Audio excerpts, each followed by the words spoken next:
नमस्कार दोस्तों, मैं अंकुर जैन स्वागत करता हूं आप सबका मेरे YouTube चैनल कॉमर्स सेतु पर। दोस्तों, आशा है कि आप सब लोग इस कोविड-19 जैसी महामारी के दौर में अपने अपने घरों में होंगे और सुरक्षित होंगे। तो आइए शुरू करते हैं हम आज का वीडियो।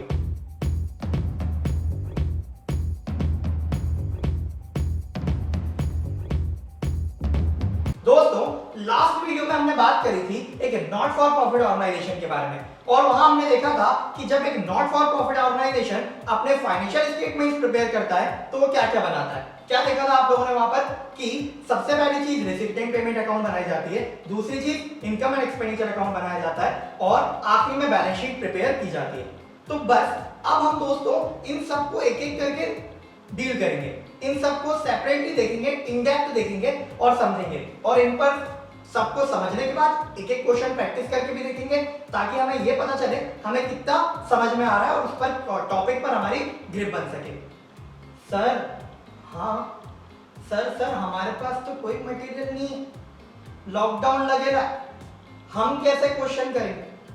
आपको घबराने की जरूरत नहीं है, क्वेश्चन यही डिस्प्ले करेंगे हम, आप और मैं साथ मिलकर उसे सॉल्व करेंगे और वीडियो के एंड में भी एक प्रैक्टिस क्वेश्चन मैं आपके लिए दूंगा, तो आप वो क्वेश्चन खुद करके देख सकते हैं ताकि आपको समझ आए कि आपको कितना समझ में आ रहा है। उसके बाद यदि आपको कहीं प्रॉब्लम होती है तो आप मुझे बताएं कमेंट करके, तो अपन उस पर डील करेंगे। ठीक है, बढ़े आगे। हाँ, तो दोस्तों अपन रिसिप्टेंट पेमेंट के बारे में बात करने वाले हैं। लास्ट वीडियो में मैंने आपको बताया था कि रिसिप्टेंट पेमेंट अकाउंट सिमिलर होता है हमारी 11th की कैश बुक की तरह। जैसे हम 11th में कैश बुक प्रिपेयर करते थे, सेम वैसे ही हमें रिसिप्टेंट पेमेंट अकाउंट प्रिपेयर करना है एक नॉट फॉर प्रॉफिट ऑर्गेनाइजेशन का। हाँ, तो याद करो एक बार फिर से जरा कि जब आप कैश बुक बनाते थे तो कैश बुक में क्या क्या करते थे? सर, हाँ, कैश बुक में सर दो साइड लेते थे हम। हाँ, एक डेबिट और एक क्रेडिट। डेबिट में आप लेते थे डेट का कॉलम, पर्टिकुलर का कॉलम, एलएफ का कॉलम और फिर अमाउंट का कॉलम, और सेम यही चार कॉलम आप कहां लेते थे? क्रेडिट साइड में। ये तो हुआ आपका कैश बुक का फॉर्मेट। आप करते क्या थे? सबसे पहले कैश बुक में बैलेंस वीडियो लिख देते थे, उसके बाद सारी की सारी रिसिप्ट्स लिखते थे डेबिट साइड, फिर सारे के सारे पेमेंट्स लिखते थे कैश बुक में क्रेडिट साइड पर और आपका ईयर एंड का बैलेंस आ जाता था। हाँ, अब देखो जरा कि रिसिप्टेंट पेमेंट अकाउंट का फॉर्मेट कैसा है। देखो दोस्तों, कैश बुक में जहां पर आप डेबिट लिखते थे, रिसिप्टेंट पेमेंट अकाउंट में वहां पर आएगा रिसिप्ट साइड, उस कॉलम को रिसिप्ट का नाम देंगे, फिर अमाउंट का कॉलम आएगा, फिर जहां पर क्रेडिट लिखते थे उसकी जगह उस पोर्शन पर पेमेंट का कॉलम आएगा और फिर अमाउंट का कॉलम आएगा।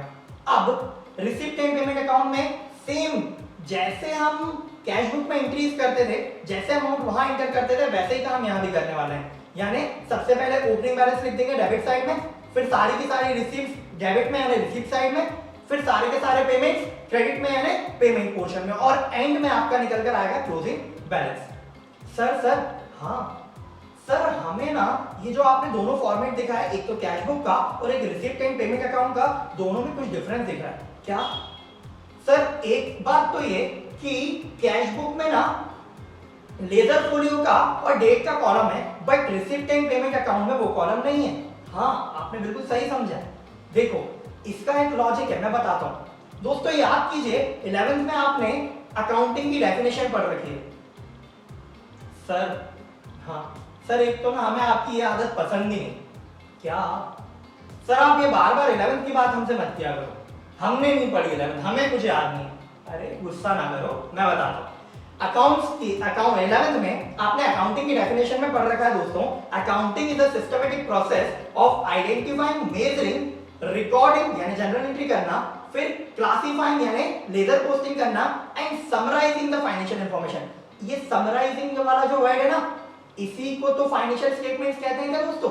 हाँ, आपने 11th में जब एक सोल प्रोप्राइटरशिप बिजनेस के फाइनेंशियल स्टेटमेंट्स बनाए थे, तब आप वहां पर ट्रेडिंग अकाउंट या प्रॉफिट एंड लॉस में डेट और लेजर फोलियो का कॉलम बनाते थे क्या? नहीं। हाँ, तो दोस्तों जैसे एक बिजनेस ऑर्गेनाइजेशन के केस में फाइनेंशियल स्टेटमेंट्स होते हैं ना, वैसे ही नॉट फॉर प्रॉफिट ऑर्गेनाइजेशन के केस में भी फाइनेंशियल स्टेटमेंट्स है। यहां पर भी डेट और एलएफ का कॉलम नहीं आएगा, क्योंकि हमारा यहाँ पर मेन मोटिव क्या होता है फाइनेंशियल स्टेटमेंट्स प्रिपेयर करते समय कि हमें यूजर्स को समराइज वे में इंफॉर्मेशन देनी होती है। डिटेल इंफॉर्मेशन तो लेजर से मिल जाती है, तो इसलिए क्योंकि ये समराइज प्रेजेंटेशन है, that is my financial statements है ये मेरे एंटिटी के, इसलिए यहाँ पर डेट और अमाउंट का कॉलम नहीं आएगा। आई क्या बात समझ में? हाँ, तो अब इतना तो समझ में आ गया कि सर क्या रिसिप्टेंट पेमेंट बिहेव कर रहा है, कैसे काम करना है इस पर। अब मैं आपको ना एक गुरु मंत्र देता हूँ, जिसके बाद हम एक क्वेश्चन देखेंगे तो आपको थोड़ा सा और अंडरस्टैंडिंग बढ़ जाएगी। सर क्या गुरु मंत्र दे रहे हैं आप? देखो दोस्तों, जब भी हम रिसिप्टेंट पेमेंट अकाउंट बनाए ना नॉट फॉर प्रॉफिट ऑर्गेनाइजेशन का, तो हमारे दिमाग ना बिल्कुल स्ट्रेट होना चाहिए, कुछ नहीं करना है, सिर्फ हमें देखना है कि कहां से क्या पैसा कितना आया, कहां कितना पैसा गया। जो भी पैसा आया सबका सब उठा के रिसिप्ट साइड में डालो, जो भी पैसा गया है वो सबका सब उठा के पेमेंट साइड में डालो। मतलब जब आप रिसिप्ट साइड में रिसिप्ट्स ले रहे हैं तब आपको पीरियड नहीं देखना है दोस्तों। मतलब जैसे मान लीजिए आप 1 साल का 12 महीने का रिसिप्टेंट पेमेंट अकाउंट बना रहे हैं, तब आपको ये नहीं देखना है कि सर ये पैसा तो पिछले साल का है ना, इस साल का नहीं है तो नहीं लेते हैं, या ये साल पैसा तो अगले साल का है, नेक्स्ट ईयर में जो पैसे मिलने थे वो एडवांस मिल गए। ना जी ना, हमें कोई मतलब नहीं। कभी कभी पैसा हो, अगर पैसा रिसीव हुआ है, अगर अमाउंट रिसीव हुआ है तो कहां आएगा? Receipt side. यानी सर अमाउंट कभी कभी कैसा भी, जैसे भी, जिससे भी रिसीव हुआ है, बस अगर रिसीव हुआ है तो उसे रिसीप्ट साइड में दिखाना ही दिखाना है। और यदि कोई पेमेंट हुई है तो उसे पेमेंट में दिखाना ही दिखाना है, चाहे नेक्स्ट ईयर के लिए पेमेंट की हो, चाहे किसी प्रीवियस ईयर के लिए पेमेंट की हो, तो दिखाना ही दिखाना है। मतलब सर आप ये बोलना चाह रहे हैं क्या कि रिसिप्ट में अगर मुझे कोई एडवांस रिसीव मिल गई है तो भी दिखा दो? हाँ। और सर अगर पेमेंट में कोई आउटस्टैंडिंग अमाउंट रह गया तो उसको मत दिखाओ? हाँ जी हाँ, बिल्कुल सही समझे आप। आगे क्या बात समझ में? हाँ, चलिए तो अब अपन एक क्वेश्चन करके देखते हैं। देखिए क्वेश्चन क्या दिया हुआ है दोस्तों। क्वेश्चन में सबसे पहले दे रखा है आपको cash in hand ₹45,000, cash at bank ₹3,06,000, subscription receive दे रखा है 14,13,000, फिर डोनेशन रिसीव दे रखे हैं आपको 2,52,000, इन्वेस्टमेंट परचेज दे रखी कितनी 4,50,000, रेंट दे रखा है 45,000, general expenses 2,07,000, postage and stationery 22,500, newspaper and magazines 78,300, फिर आपको दे रखा है सेल ऑफ ओल्ड न्यूज़पेपर 10,800, इसके बाद दे रखा है books purchase 3,06,000, sports material purchase 4,23,000, फिर दे रखा है आपको इंटरेस्ट ऑन इन्वेस्टमेंट रिसीव 45,000, फिर आपको दे रखा है ऑनरेरियम टू कोचेस 1,35,000, फिर कैश इन हैंड 27,000 दे रखा है और आपसे बोल रहा है that you have to prepare a receipt and payment account of moonlight club for the year ended 31 March 2019। तो आए दोस्तों करें शुरुआत। हाँ, तो रिसिप्ट एंड पेमेंट अकाउंट का सबसे पहले हमें क्या करना है? फॉर्मेट ड्रॉ करना है। रिसिप्ट एंड पेमेंट अकाउंट के फॉर्मेट में क्या क्या आता है दोस्तों? सर जहां पर डेबिट लिखते थे वहां पर रिसीप्ट का कॉलम बनेगा, उसके बाद अमाउंट का कॉलम बनेगा। हाँ, फिर जहां क्रेडिट लिखते थे हम कैश बुक में वहां पर पेमेंट का कॉलम बनेगा और अमाउंट का कॉलम बनेगा। बहुत सही, तो अब करते हैं सॉल्यूशन स्टार्ट। हाँ सर, सबसे पहले देखिए रिसीप्ट एंड पेमेंट अकाउंट में बैलेंस बीडी लिखना होता है, तो बैलेंस बीडी में यदि आपको कैश का और बैंक का दोनों का बैलेंस दे रखा है तो आप दोनों को लिखेंगे, और अगर बैंक का बैलेंस नहीं दे रखा तो सिर्फ कैश का बैलेंस बीडी लिख देंगे। तो हमारे केस में क्वेश्चन में कैश का भी बैलेंस बीडी दे रखा है और बैंक का भी बैलेंस बीडी दे रखा है, तो हम इन दोनों को टू बैलेंस बीडी करके रिसीप्ट साइड में लिख देंगे। ठीक है? हाँ सर, आगे बढ़ते हैं। इसके बाद आप क्या करेंगे?